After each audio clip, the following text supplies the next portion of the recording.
мынау анағаны жақсы көретін бір жаңылтпашы бардың. Соны үйретіп кетейін деп отырмын да, бәрін жаттап алыңдар. Мұқият тыңдаңдар. Мұқият тыңдаңдар. Бірақ онда бір жаңылтпашы жаттап беріңдер. Анағаны жақсы көретінді. Балдырғанда істеп жүргенде шыққан, соны жаттап алғанбыз.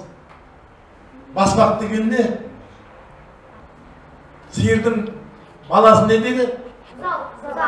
Ал енді бұзау ер жеткеннен кейін не дейді? Жоқ, баспақ болады. Сонда ол мына мектеп бітіргенменен әлі оқуға түспеген арасындағы нәрсе сияқты баспақ дейді. Енді өсіп жатқан бой жеткен ғой, сиырдың бой жеткені.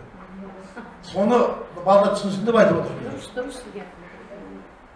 Мынаны жаттап алсаң қайталап айтасың. Ақ баспақ бар. Bir targıl karga akbas, akbas akbas. Bir targıl Akbas. Bir targıl akbas. Targıl, bir targıl karga akbas, akbas var.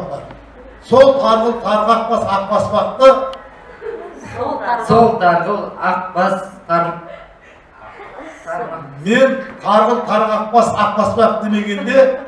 Men targıl akbas. Kim targıl karga akbas, akbas baktı deydi. Keyin жазып беріп жаттағандар енді келгенде осы айтып тұрды, жарай ма?